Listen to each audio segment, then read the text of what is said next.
Okay, adventures in northern BC. I'm going to start by talking about the end.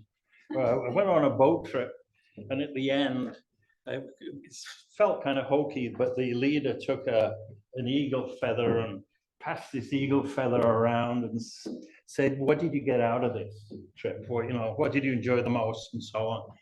And it hit me as I was talking that I got reconnected with British Columbia. So my first slide, if I know how to operate this, my first slide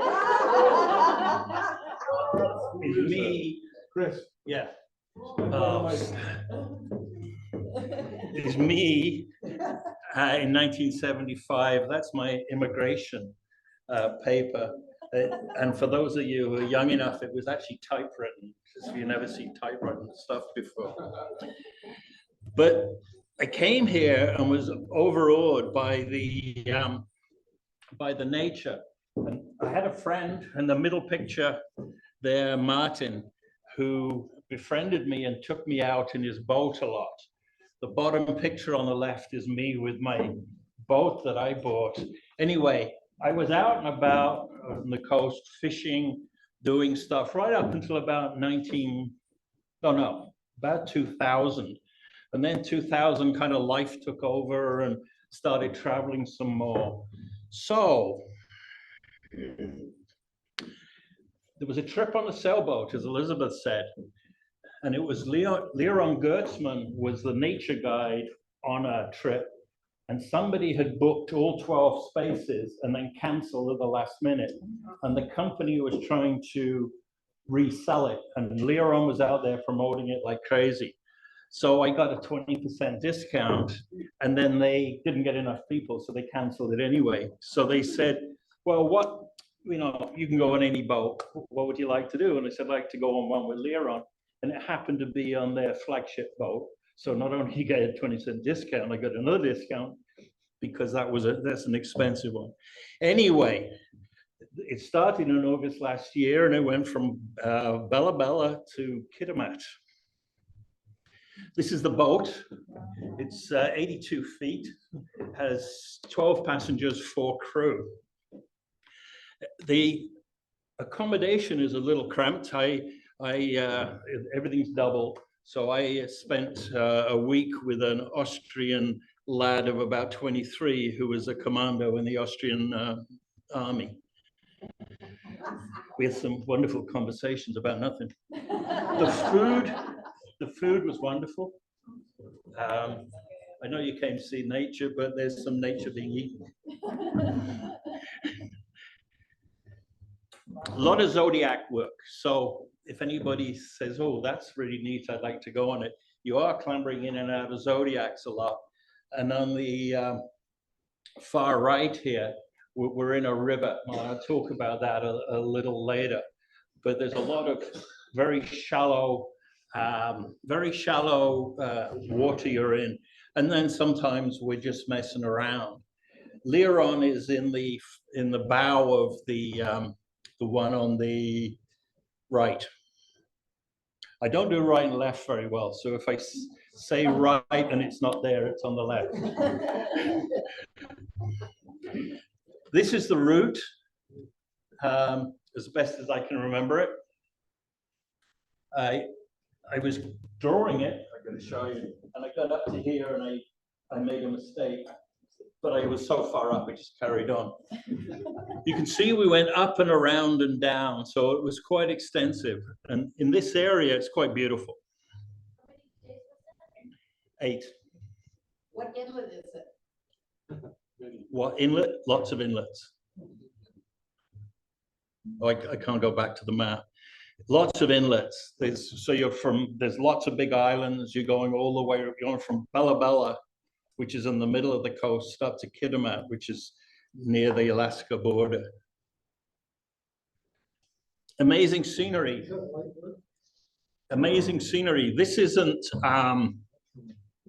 this looks kind of pale.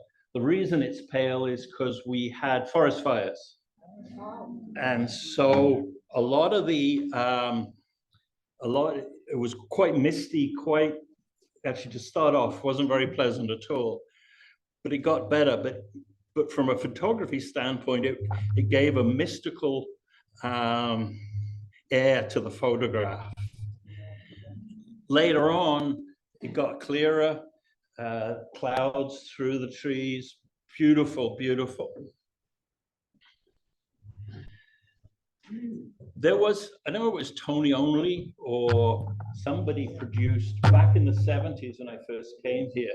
This scene was on a lot of paintings that were sold. Was it Tony Only? Tony Only. Everybody had one, right? And they've been in garage sales ever since. But amazing, amazing scenery. This is at fall. Again, amazing scenery with wildlife. So and I could go on, I could do a whole presentation on scenery, but that's not what you're here for. Wildlife. So we left Bella Bella and then almost immediately came into some transient orcas. Difference between transient orcas and resident orcas is basically what they eat. The transient orcas like mammals, they like sea lions, seals, otters. The resident ones eat mainly salmon. But these were the transients, and it was a small part of about 4 or 5. So this was quite, this is going to be good. They were the only orcas we saw the whole trip. They're the only orcas we saw. Saw a fin whale. This is probably the most boring picture in the whole presentation. Let me tell you something about fin whales, because I know you're dying to know. They're the second largest animal on Earth, next to the blue whale. 80,000 kilograms, 21 meters. This is interesting. The female is larger than the male. They eat 2 tons of food a day, grilled small fish. They live up to 90. And during the whaling times, there were 725,000 were killed for oil. And the last, which I found very interesting fact, is that the male's penis is 4.1 foot long. And they have been known to mate with blue whales to create a hybrid. And I was thinking about that. The blue whales are probably the only the only animal alive that it could mate with. Think about it.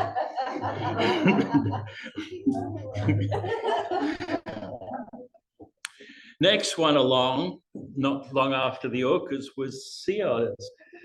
And we were out with Terry down out of Bellingham, going for the puffins last year, and we saw a sea otter out of Bellingham, and that was quite the thrill. That was my first one, and this is my second. And this guy was only about 6 hours out of Bella Bella, and again, it was the only one we saw. However, let me tell you about sea otters. Don't tell us how many they killed. No.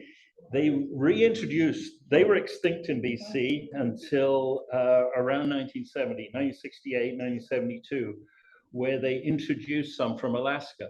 And they introduced 89. I found that a very strange number. You thought it would be a round number, like male, female, but apparently not. They increase at 15 to 20% a year.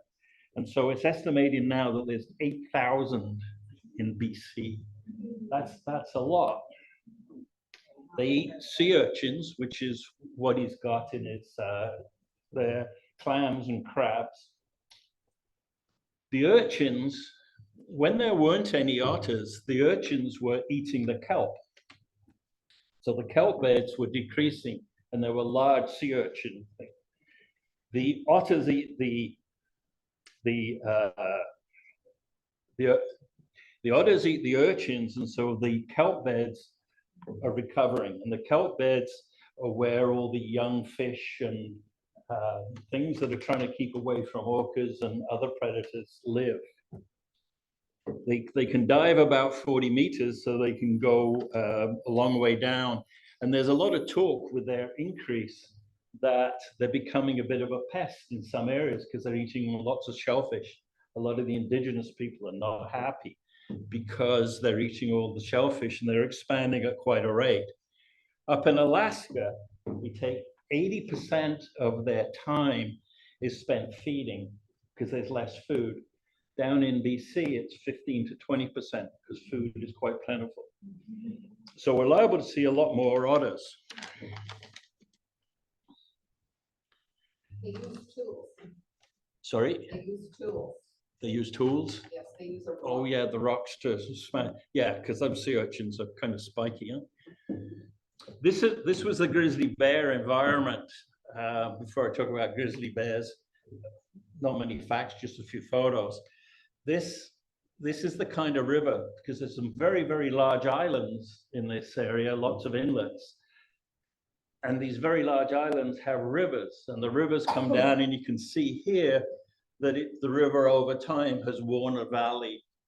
But they're quite shallow. So when we were going up the rivers, often the captain of the boat would have to get out in his waders and pull the boat behind him because we were hitting rocks with the outboards. But in this environment is where the grizzlies live. And I got a few photos. They're neat animals to photo. I don't have any facts. This guy was coming at us. Fortunately, I got a 600mm lens, so he's a bit further away than he looks. And by the time he got out of the water, he was up to here and slowed right down. But yeah, quite the animal. Has anybody seen grizzlies? Yeah, most of you. Oh, cool. So I'm not dwelling on them. There were a couple of cubs. These are larger cubs, and they were doing what they normally do, eating salmon. I have somewhere in the region of 1,000 pictures of grizzly bears, and those are the two that I decided to show you. We saw some 42 birds. The only one I'm showing you here is a Bonaparte's gull, and there were a lot of Bonaparte's gulls around on this trip. The reason this photograph is not coming into land, he's actually hovering. They hover and then they kind of dive down. It's a small gull, and they too are in the riverbeds, and they're feeding off whatever is left behind. And then we must have seen, I don't know, a couple of thousand of them over the trip. You don't see them. I saw a couple down in Point Roberts last week, and you do see them around here, but not so often. Other birds, or other notable birds on the trip were marbled something or other, rhinoceros auklet, parasitic jaeger, Arctic terns. Most of the birds, though, were in the distance. California sea lions. This is a small portion.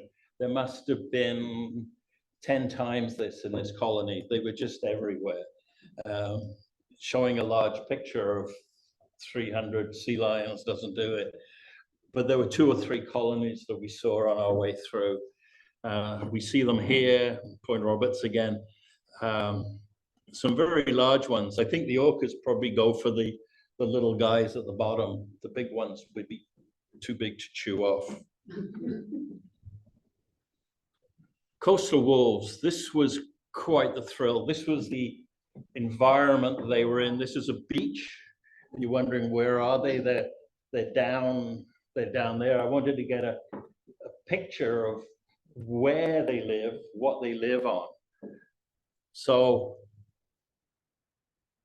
this was a pack of like 6, and I think there were 5 little ones and an adult. Coastal wolves are notoriously skittish, but this group hung around on the beach for like an hour and a half. Normally there, you see them for 15, 20, 30 seconds. But these guys hung around, and the adult was sniffing around and didn't seem bothered by us. I found it excruciating to keep quiet for an hour and a half and also not to move. Like, you just go, oh, I want to pee. They just, but because we kept quiet, because they were just playing, and they were quite happy. There's a picture of the adult. You can see that they hang around. These wolves, the majority of their diet is marine-based. Like 80% of their diet is marine-based. They're smaller, considerably smaller than the interior wolves. I think the interior wolves go to up to 68 kilogram, and these go up to 40 kilograms. So considerably smaller. But as you saw, they look quite healthy. Mind you, there's a fair amount of salmon around at this time, but they eat mussels, they eat anything. Humpbacks, so many humpbacks on this trip. There were, I think we saw something like 150 to 200. They were just, in some places, they were in, I don't know what you call them, packs or shoal of pods. Thank you. This is a group presentation. Pods of 6, 7 whales. Going to talk about some of their behaviors here. This is just the intro one. I have somewhere in the region of 1,000 pictures of whale tails. They do a lot of diving as they're going, and for the first 2 or 3 days, it's really cool to get pictures, and then you keep on taking them, and then you ask yourself why you're doing that. But it's kind of the iconic piece. One day, we had 5 whales who started breaching, and they were breaching for nearly an hour. And I have probably 2,000 pictures of them breaching. And they're tough to get in focus. You can focus on them, but they get spray all around them and wherever. But just to see these whales continually breaching, you'd see a whale come down, and then 3 or 4 minutes later would come up and come crashing down. And when they come crashing down, there's a hell of a spray. It's quite incredible to see, and to see them for like an hour just continually breaching. They think that the breaching is a form of communication. It tells other whales they're around, because they do feed in pods. And so they like to get the other whales in. Another theory is that they crash down to get rid of the barnacles and the other stuff off them. Lots of theories, but the major one is communications. Very interesting when you go on Google trying to find facts about these things, is that every site you read, both in quantity and weight and size and why, is different. There isn't, it's almost like there isn't an exact science. This is bubble feeding, and what Leon did is he had an old radio with an input thing, and he put a microphone down into the water. They put this microphone down in the water, and then he said to the photographers, when you hear the sound, get ready because they're coming. And then you hear just this quiet, and then all of a sudden it's a, and that means go get them, boys. And they all come up together. And in this case, there were 7 whales all feeding at the same time. And so they'll surround a pod, a shoal of, say, herring, and then blow vast amounts of bubbles and all come up together, confuse the hell out of the herring, and just gorge themselves. It's quite the sight. And they don't do this once. They do it. Oh. That's my 20 minutes. That's it? No. Spirit bear, didn't see it. The reason for the picture there is I learned a life lesson during this. We were there for 5 hours. I got bored after an hour, and if I'm bored, I fall asleep. If you fall asleep in this kind of environment, cover your face and hands. My hand slipped out, and I had something like 10 no-see-um bites on each hand, which was incredibly painful. So I have my face covered, as you can see, and all of these people are covered, not because of the weather, but because of the insects. But that's what a spirit bear looks like. And really, you know, it's an iconic thing. But really, a spirit bear is just a brown bear with a gene deficiency. It's nothing special. It's just it's warped. So it's a brown bear, or black bear rather. Day 5, there was sun, nearly at the end. The sun, this was between 2 islands. The sun was shining as it was setting between 2 islands. And then another pod came in, and they were all blowing at the same time. And the sun caught their things. I thought this was really neat. And then I worked on one photo and did a black and white. And this is the really neat. So many adventures. I've talked about the wildlife, the scenery. These are some of the known ones. We went kayaking. We saw lots of waterfalls. The top right one is a hot springs. The bottom right one is there's a whaling research station there run by some Germans, and this was their laundry. I thought it was kind of neat. They got a bathtub and a thing that you, and this is the crew, or not the crew, the passengers discussing the next stage thing. But many adventures really got me reconnected with BC. The end.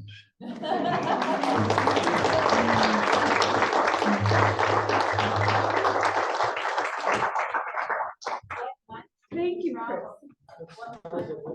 August 23rd. That's why I didn't see the spirit bear. They were too busy eating berries up the mountain. They get more nutrition from berries than they do from salmon. Salmon are like fodder. Well, not fodder, they're just filler. But they get a lot of their nutrition from the berries, so they keep eating berries until they're done. I guess we can probably take a few minutes for questions. Not many, but a few minutes. Anybody have questions for Chris? Good, thank you. Thank you, Chris. Would you like your copy of the poster? Chris? Oh, thank you. There you go. Thank you so much. That was wonderful. Some of you probably noticed that the next speaker was supposed to be David Hoare, and a lot of you noticed that David is not here. Unfortunately, he is sick, and he had offered to do the presentation on Zoom, but he also said if that's going to make things complicated for the people who are handling the technical stuff, that he would let Terry do it, because Terry said he would love to take part in this thing. So Terry is actually going to do something on Haida Gwaii instead of David. And Terry, most of you know, I think a lot of you here are birders, so you know that he organizes all the birding outings. He's been doing this for years. For many years, he was also the display coordinator, but he finally was able to give that up, and we're glad that Joni's taken that over. And Terry has, for years, been keeping us abreast of all of the events that are going on in the local area and south of the border. He gives us all kinds of information about sightings and everything, and sometimes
Yeah, you got video.